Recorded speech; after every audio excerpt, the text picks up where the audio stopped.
I'm Robert Williams from MetalRules.com, and joining me today in Austin, Texas is Joacim of HAMMERFALL, who are currently in the midst of wrapping up their current North American tour in support of last year's No Sacrifice, No Victory album. How are you doing today? A bit tired, I would say. Like you said, it's the end of the tour. We've been out for more than 5 weeks, and you know, you will get drained after a while. You know, waking up at 4 in the afternoon, having breakfast at 5. I mean, it's getting close to lunch, and it's 8 p.m. So, apart from that, we're doing good. So tomorrow night's show at the Meridian in Houston is the last night on the tour. Yeah. What have been some of your personal tour highlights so far? I think the overall feeling of the tour has been better than I expected. I mean, in some territories, like in New York, in Los Angeles, you know, it's always good. But we also did some really good shows in places we didn't expect anything. Like these places you have to pass on the way to, you know, from A to B. You have to pass a little, you know, a place somewhere to park the bus, and you do a show. Yeah. And those places, you know, when you get like 300-400 people there, like, yeah, it's a fucking victory. So you guys first came over in the late 90s with Death, and then I think last time you guys were over was supporting Dio for the Crimson Thunder album. We also did tour 2005 together with Ed Guy, our first headline tour, like a co-headlining tour. I think that was like 3 or 4 weeks. But this one's kind of special because it's your first full-on headlining tour, right? Yeah, that's right. That's right. So are you guys planning on coming back every album now, or? Hopefully. I mean, we still believe that there is a market over here for melodic, you know, European heavy metal. But it's really hard to reach out to the people. I mean, the people we meet at every show are the diehard fans and some of their friends.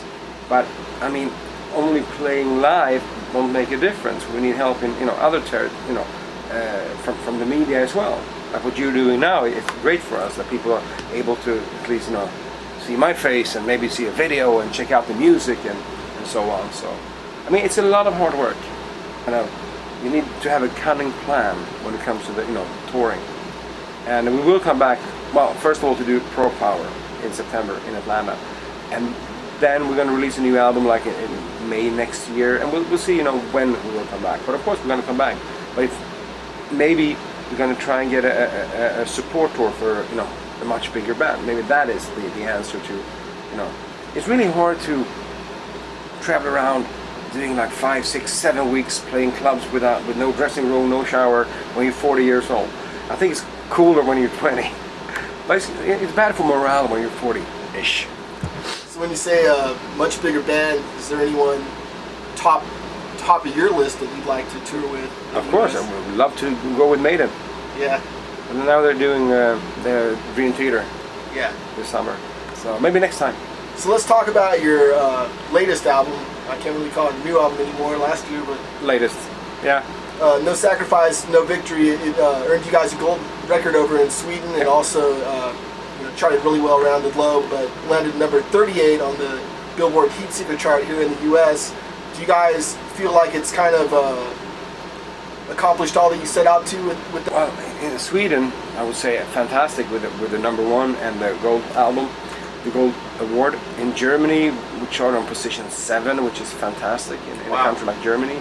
So yeah, maybe in some territories we were hoping for a little boost in sales, but at the same time you can't really compare the sales of an album today and 10 years ago due to the fact that there are barely no record stores left. Yeah. I mean, around here you probably need a Best Buy to buy a CD. Otherwise you just have to go online, either you download it or you know, buy it. Yeah. Download. Yeah, so the record store is getting fewer and fewer over here. So there's also been some lineup changes this last time I saw you guys over here. Let's start with Pontus. Pontus Norgren replaces Stephen Elfgren on guitar. How did you find Pontus? Anders knows him from, you know, way back. We got to know him during the European tour for Threshold when he was playing with the Poodles, and they were supporting HAMMERFALL on that tour.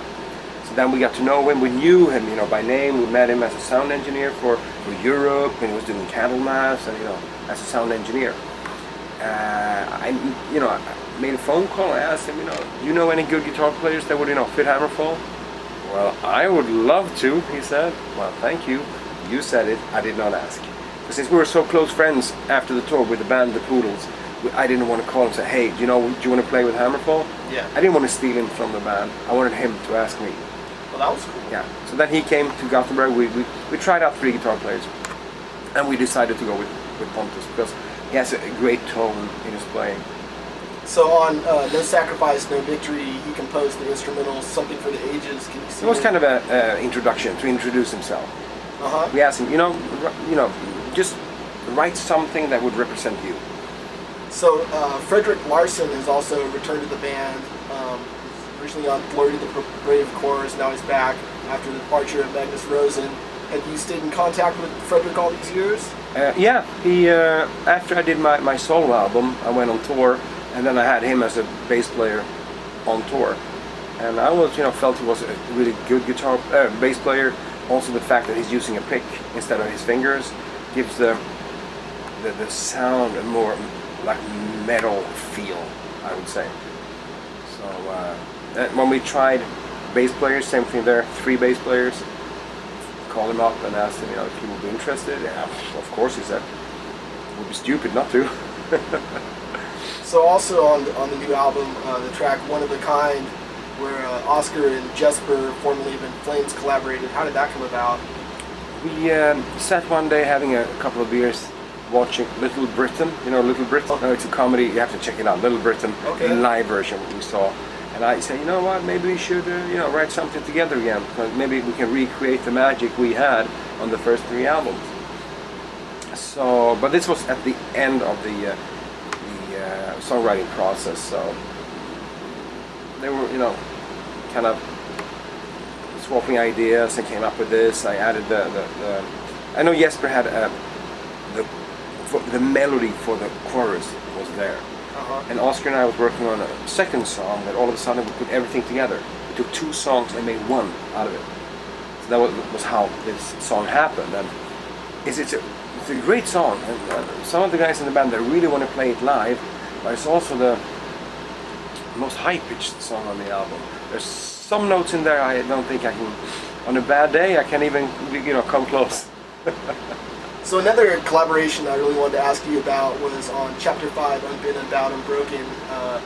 Worked with Kronos, legendary Kronos and Venom. Go into that in great detail if you want. I mean, the producer we're working with, Charlie Bauerfein, he also worked with Venom in the past. We were talking about, who could we add, to this album, to this song, to make it, special, to get a little more, like I said, just to make it a little different. And we were name dropping, we were talking, maybe Lemmy, blah, blah, blah. I said, no, Kronos, that would be great. And he said, well, yes, let me ask him. So, called him up and asked him if he wanted to do it, and, oh yeah, he said, he would love to do it. So we just gave him a few lines, do some screaming here, you sing or speak these, lines, and we put things together. And then we met him in the summer. He came to visit us at a festival, came to say hi, and it was really cool. Really, yeah, he's a great guy. That's fucking awesome. Yeah, I mean, Venom meant so much for us. So, I gotta ask you, since you're in Texas, did you cross paths with any of the Riot guys? No, would love to meet them. That would be so cool. Well, I know Donnie Van Staveren's out in San Antonio. Hopefully he comes by tonight. Oh, okay. Yeah, Riot, they're cool guys. One of my absolute favorite bands. So another thing I really wanted to ask you about, man, I've been watching your Templar Renegade Crusades DVD and heavy rotation, getting psyched for this show. In the absence of guys like Chuck Schuldiner, Richard Christie, does the WH still run in the blood of Hammerfall? Yeah. We were there, when was that? In Tucson last night. Stopped at a Waffle House. Oh yeah, and we had like a handful of quarters into the jukebox, listening to the special Waffle House songs. Awesome. Yeah. You ever gonna resurrect the Waffle House live bands? The Waffle Heads? Yeah. One day, eventually. We met Richard in New York also, so I mean, maybe one day it's a tribute to Chuck. Yeah, that'd be cool. So what's next for Hammerfall after this current tour wraps up? Just gonna go home and try to, survive the jet lag. Then we're gonna go to the UK for a tour beginning May. Then we have a lot of festivals. Awesome. Well, thanks so much for taking the time to talk metal today. Well, thank you. Any last words for your fans before we wrap this up? You know what?